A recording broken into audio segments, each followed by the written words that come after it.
Hi friends, welcome to Dhanya's family blog. അപ്പോൾ ഇന്ന് വളരെ പെട്ടെന്ന് ഒരു 10 മിനിറ്റ് കൊണ്ട് നമുക്ക് തയ്യാറാക്കാൻ പറ്റിയ നല്ലൊരു അടിപൊളി സ്നാക്സ് റെസിപ്പി തയ്യാറാക്കിയാലോ. അപ്പോൾ നമുക്ക് വീഡിയോയിലേക്ക് പോകാം.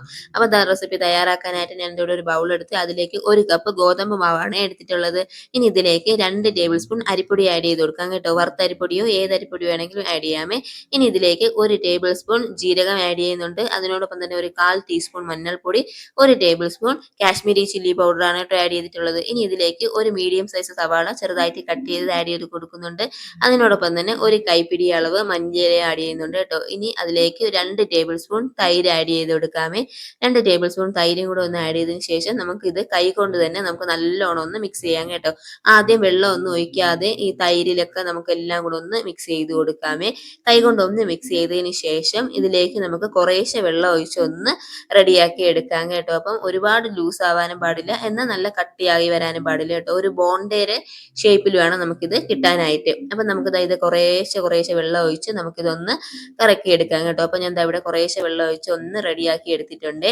ഇത്രയും കട്ടിയായിട്ടിരുന്നാൽ പോരെ. കട്ടിയായിട്ടിരിക്കുമ്പോഴത്തേക്ക് നമ്മുടെ തയ്യാറാക്കുന്ന റെസിപ്പി നല്ല കട്ടിയായി പോകും കേട്ടോ. അപ്പോൾ കുറച്ചൊന്ന് ലൂസായിരിക്കാൻ കണക്കാക്കിയാണ് വേണ്ടത്. അതായത് നമ്മുടെ കയ്യിൽ നിന്ന് എടുത്ത് നമ്മൾ ഇടുമ്പോഴത്തേക്കും കയ്യിൽ നിന്ന് വിട്ട് പോകണം. ആ ഒരു പരുവത്തിൽ വേണം കേട്ടോ നമുക്ക് കിട്ടാനായിട്ട്.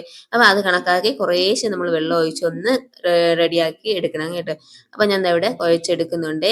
അപ്പോൾ നമുക്കിവിടെ ബാറ്റർ ഇവിടെ റെഡി ആയിട്ടുണ്ട് കേട്ടോ. അപ്പോൾ കണ്ടല്ലോ, കയ്യിൽ നിന്ന് നമ്മൾ ഇങ്ങനെ എടുത്ത് വിടുമ്പോഴത്തേക്കും കയ്യിൽ നിന്ന് ഇങ്ങനെ വിട്ടു പോകണം കേട്ടോ. അപ്പോൾ ഈ ഒരു പരുവത്തിൽ വേണം നമുക്ക് കിട്ടാനായിട്ട്. ഇത് കറക്റ്റ് കൺസിസ്റ്റൻസിയാണ്. ഇനി ഇതിലേക്ക് നമുക്കൊരു 1/4 ടീസ്പൂൺ കായപ്പൊടിയും അതുപോലെ തന്നെ ഒരു 1/4 ടീസ്പൂൺ സോഡാപ്പൊടിയും കൂടെ ആഡ് ചെയ്ത് കൊടുക്കാമേ. ഇനി ഇത് രണ്ടും കൂടെ നമുക്ക് നല്ലോണം ഒന്നങ്ങ് മിക്സ് ചെയ്ത് കൊടുക്കാം കേട്ടോ. മാവിൻ്റെ എല്ലാ ഭാഗത്തും കായപ്പൊടിയും സോഡാപ്പൊടിയും കിട്ടണം. അപ്പോൾ അതുകൊണ്ട് തന്നെ നമുക്ക് കൈ കൊണ്ട് നല്ലോണം ഒന്നങ്ങ് മിക്സ് ചെയ്ത് കൊടുക്കാം. അപ്പോൾ ഇവിടെ ബാറ്റർ റെഡി ആയിട്ടുണ്ട്. ഇനി തയ്യാറാക്കാനായിട്ട് തുടങ്ങാം. അപ്പോൾ അതിനുവേണ്ടി ഞാൻ അവിടെ ഒരു പാൻ വെച്ച് അതിലേക്ക് എണ്ണ ഒഴിച്ചു കൊടുത്തിട്ടുണ്ട് കേട്ടോ. ഏത് എണ്ണ വേണമെങ്കിലും യൂസ് ചെയ്യാമേ. എണ്ണ ഒന്ന് ചൂടായി വന്നതിന് ശേഷം നമുക്ക് ഇതിലേക്ക് നമ്മൾ എടുത്തു വെച്ചിട്ട് മാവ് ഇതേപോലെ കൈ കൊണ്ട് നമുക്ക് ഇങ്ങനെ അങ്ങ് ഇട്ട് കൊടുക്കാം കേട്ടോ. ഇട്ട് കൊടുത്ത് നമുക്കിത് റെഡിയാക്കി എടുക്കാമേ. അപ്പൊ തീ ഹൈ ടു മീഡിയം ഫ്ലെയിം ആ ഒരു പരുവത്തിൽ വേണം വെച്ചിരിക്കാൻ കേട്ടോ. അതായത് മീഡിയം ഫ്ലെയിമിനും ഹൈ ഫ്ലെയിമിനും ഇടയ്ക്ക് വേണം തീ വയ്ക്കാൻ. എന്നാലേ നമുക്ക് ഈ രണ്ട് സൈഡൊക്കെ ഒന്ന് മുരിഞ്ഞ് റെഡിയാക്കി എടുക്കാനായിട്ട് സാധിക്കുള്ളൂ കേട്ടോ.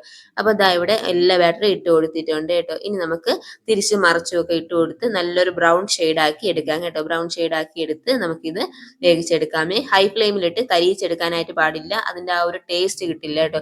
അതുകൊണ്ട് ഞാൻ പറഞ്ഞില്ല, മീഡിയം ടു ഹൈ, അതായത് അതിന് ഇടയ്ക്കിട്ട് വേണം ഇതൊന്ന് റെഡിയാക്കി എടുക്കാനേ. അപ്പോൾ തിരിച്ചു മറിച്ച് ഇട്ട് കൊടുത്ത് നല്ലൊരു നിറം വരുന്നത് വരെ നമുക്കതൊന്ന് മൊരിയിച്ചെടുക്കാം കേട്ടോ. ഇപ്പോൾ വളരെ പെട്ടെന്ന് നമുക്ക് സിമ്പിളായിട്ട് തയ്യാറാക്കാൻ പറ്റിയ നല്ലൊരു റെസിപ്പിയാണ് കേട്ടോ. ആ മാവ് ഒന്ന് കുഴച്ചെടുക്കുന്ന ആ ഒരു സമയം മാത്രമേ ഇതിലേക്ക് ആവശ്യമുള്ളൂ. ഇനി നമുക്ക് സവാള ഇട്ടതിൻ്റെ കൂടെ തന്നെ ചെറിയ ക്യാരറ്റ് വേണമെങ്കിലും കട്ട് ചെയ്ത് ഇട്ട് കൊടുക്കാം കേട്ടോ. അപ്പോൾ നമുക്ക് പറ്റിയാൽ എന്തെങ്കിലും വെജിറ്റബിൾസ് ഒക്കെ നമുക്ക് ഇതിലൂടെ ആഡ് ചെയ്ത് കൊടുക്കാമേ. അപ്പോൾ നല്ല ടേസ്റ്റി ആയിട്ടുള്ള റെസിപ്പിയാണ് കേട്ടോ. വൈകുന്നേരം കുട്ടികളൊക്കെ സ്കൂൾ വിട്ട് വരുന്ന സമയത്ത് നമുക്ക് പെട്ടെന്ന് തയ്യാറാക്കി കൊടുക്കാൻ പറ്റിയ നല്ലൊരു അടിപൊളി ടേസ്റ്റി ആയിട്ടുള്ള ഒരു ചായക്കടിയാണ് കേട്ടോ.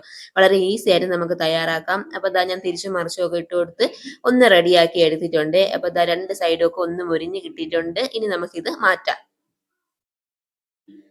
ഇത് മാറ്റിയതിന് ശേഷം നമുക്ക് ബാക്കിയുള്ളതും അതേപോലെ അങ്ങ് തയ്യാറാക്കി എടുക്കാം കേട്ടോ. വളരെ പെട്ടെന്ന് തന്നെ ഇത് റെഡിയാക്കിയിട്ട് നമുക്ക് തിരിച്ചു മറിച്ചിട്ട് ഒരു 3 മിനിറ്റ് കൊണ്ട് തന്നെ നമുക്ക് ബോണ്ട ഇവിടെ റെഡിയായി കിട്ടും കേട്ടോ. അപ്പോൾ ബാക്കിയുള്ള മാവും അതേപോലെ നമുക്ക് അങ്ങ് ഒഴിച്ചു കൊടുത്ത് റെഡിയാക്കി എടുക്കാമേ. അപ്പോൾ വളരെ ഈസി ആയിട്ട് ചെയ്യാൻ പറ്റിയ നല്ലൊരു അടിപൊളി റെസിപ്പിയാണ്.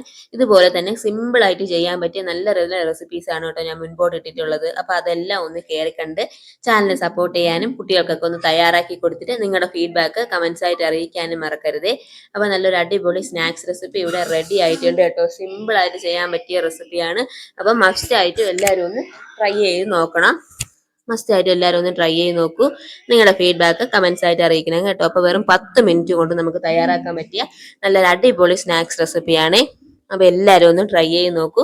ഫീഡ്ബാക്ക് കമൻസ് ആയിട്ട് അറിയിക്കൂ. ഇത് കണ്ടല്ലോ, അപ്പോൾ ഞാൻ ഇവിടെ എല്ലാം റെഡിയാക്കി എടുത്തിട്ടുണ്ട് കേട്ടോ. അപ്പോൾ പുറമേ നല്ല ക്രിസ്പിയും ഒക്കെ നല്ല സോഫ്റ്റും ആണ് കേട്ടോ. കണ്ടല്ലോ, ഒന്ന് പൊളിച്ച് നോക്കിയേ. കണ്ടല്ലോ, നല്ല ടേസ്റ്റി ആയിട്ടുള്ള റെസിപ്പിയാണ് കേട്ടോ. വായിലിട്ടാൽ അലിഞ്ഞു പോകുമെന്ന് പറയില്ല, ആ ഒരു പരുവാണ് കേട്ടോ. അപ്പോൾ എല്ലാവരും ഒന്ന് ട്രൈ ചെയ്ത് നോക്കൂ. ഫീഡ്ബാക്ക് കമൻസ് ആയിട്ട് അറിയിക്കും. മറ്റൊരു വീഡിയോ ആയിട്ട് കാണാം. ബൈ.